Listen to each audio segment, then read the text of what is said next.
দিয়া তোমাকে বানিয়েছি। সুবহানাল্লাহ। একটা নাপাক পানি ছিল তুমি, আর কিছু ছিল না। আমার আল্লাহ বলেন, আমার কুদরতি হাত যখন স্পর্শ করেছি, তখন তুমি ওই পানি থেকে তুমি রক্ত বনে গেলা। যখন তোমাকে আবার স্পর্শ করছি, তখন তুমি ওই পানি থেকে, রক্ত থেকে একটা রক্তের টুকরা হয়ে গেলা। আবার যখন স্পর্শ করছি, তখন ওই রক্তের টুকরা থেকে একটা কঙ্কাল হয়ে গেলা। আবার যখন আমি স্পর্শ করছি, ওই কঙ্কালটা গোস্তের টুকরায় গোস্তে পরিণত হইয়া একটা মানুষে রূপান্তরিত হয়ে গেছে। সুবহানাল্লাহ। আমি আল্লাহ তোমাকে এমন ভাবে সাজাইছি, তোমার যখন দেহটা পরিপূর্ণ হয়ে গেছে, আমি আল্লাহ তোমাকে এমন ভাবে যত্ন করেছি। আমি আল্লাহ ফেরেশতা নিযুক্ত করে দিয়েছি তোমাকে দেখভাল করার জন্য। আল্লাহ রাব্বুল আলামিন মায়ের গর্ভের মধ্যে যখন তুমি ছিলা, তখন আমি ফেরেশতা নিয়োজিত করে দিয়েছি তোমাকে হেফাজতে রাখার জন্য, তোমাকে সংরক্ষণ করে রাখার জন্য। মায়ের গর্ভে তুমি 7 মাস ছিলা, মায়ের গর্ভে তুমি 8 মাস ছিলা, মায়ের গর্ভে তুমি 9 মাস ছিলা, মায়ের গর্ভে তুমি 10 মাস ছিলা।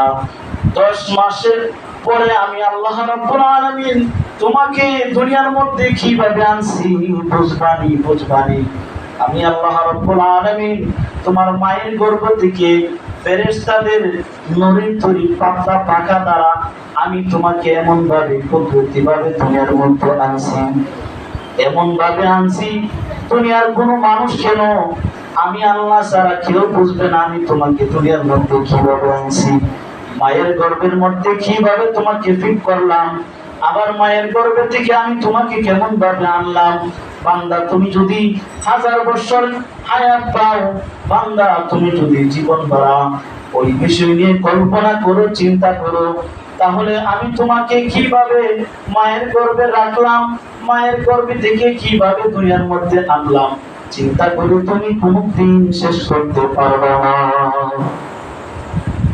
মায়ের গর্ভ থেকে যখন আনলেন, তখন একটা বাচ্চা খুবই অসহায়, ঠিক কিনা? একটা বাচ্চা, আল্লাহ বলেন আমি তোমাকে এমন অসহায় ভাবে আনছি যে দুনিয়ার মধ্যে আর কোন মাখলুক এত অসহায় ছিল না।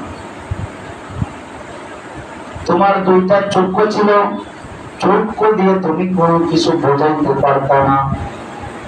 তোমার 2টা হাত ছিল, হাত তুমি নাড়াইতে পারতা না। আল্লাহ তোমাকে জবান দিছে, কিন্তু জবান দিয়ে তুমি কিছু চাইতে পারতা না। আল্লাহ বলেন আমি তোমাকে 2টা পা দিছি, পা দিয়ে হাঁটতেও পারতা না। আমি আল্লাহ তোমাকে 2টা কান দিছি, কান দিয়ে শুনতে পারতা না। এমন অসহায় অবস্থা আমি তোমাকে দুনিয়ার মধ্যে পাঠাইছি, কিন্তু তোমাকে পাঠাইয়া আমি কেমন ভাবে লালন পালন করছি, তোমার জিম্মায় আমি কাদেরকে ঠিক করছি। আল্লাহ রাব্বুল আলামিন বলেন তোমার মাকে গর্ভে যখন ছিল আমি ফেরেশতা দ্বারা তোমাকে আমি হেফাজত করছি। তোমার মা তুমি গর্ভে থাকা অবস্থায় তোমার মা কত কিছু খাইছে, কত খারাপ খাবার খাইছে, কত কেমিক্যাল যুক্ত খাবার খাইছে। আমি আল্লাহ ওই কেমিক্যাল যুক্ত খাবার থেকে তোমাকে সংরক্ষণ করছি, পেটের মধ্যে সংরক্ষণ করি। আমি আল্লাহ ক্লান্ত হই নাই।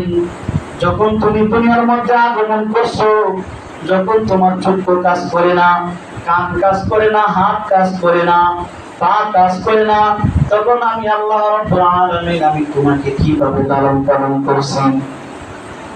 দেখেন দুনিয়ার মধ্যে আসার পর বাচ্চার সম্পূর্ণ চাহিদা আল্লাহ রাব্বুল আলামিন মাকে বুঝিয়ে দিয়েছেন। বাচ্চার একটা অসুবিধা হয়, মা বুঝে যায়।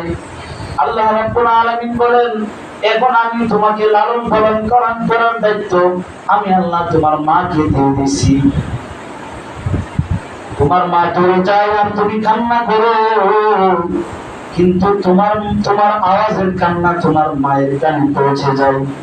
তোমার মা কত দূর থেকে দূরে আসে, আমার বাচ্চা কান্না করতেছে, আমার বাচ্চার কি অসুবিধা জানি, ওই বাচ্চার চিন্তা করে বাচ্চাকে হেফাজত করার জন্য মা দৌড়ে আসে বাচ্চার কাছে। বাচ্চার যখন খিদা লাগে মা বড় পরেশান, বাচ্চাকে দুধ খাওয়াবার জন্য মা বড় পরেশান, বাচ্চার ঠান্ডা লাগে মা বড় পরেশান, বাচ্চার গরম লাগে মা বড় পরেশান। বাচ্চার যে কোনো অসুবিধা হয় মাকে আল্লাহ দায়িত্ব দিয়ে দিয়েছে। এই জন্য বলা হয় একজন বাবা থেকে মায়ের দায়িত্ব খুব বাচ্চার জন্য বেশি হয়ে দাঁড়ায়। কারণ বাচ্চাকে যখন গর্ভে রাখছিল তখন মা দুঃখিনীর মতো এত কষ্ট আর কোনো পুরুষও করে নাই, অন্য কোনো কেউ কিছু করতে পারে নাই, একমাত্র মা করছে। বাবা সারা রাত্রি ঘুমায়, মা সারা রাত্রে সজাগ থাকে। তুমি যখন গর্ভের মধ্যে ছিলা তোমার মা ঘুমাইতে যায় কিন্তু তুমি তোমার পা দিয়ে লাথি মারো। তুমি যখন গর্ভের মধ্যে ছিলা তখন তোমার মা অশান্তির মধ্যে ছিল, তোমার মা কোনো দিন শান্তির মধ্যে ছিল না। হাদিসের মধ্যে আছে যেই ব্যক্তি যেই মা ওই বাচ্চাকে পেটের মধ্যে রাখে এবং দুনিয়ার মধ্যে ভূমিষ্ঠ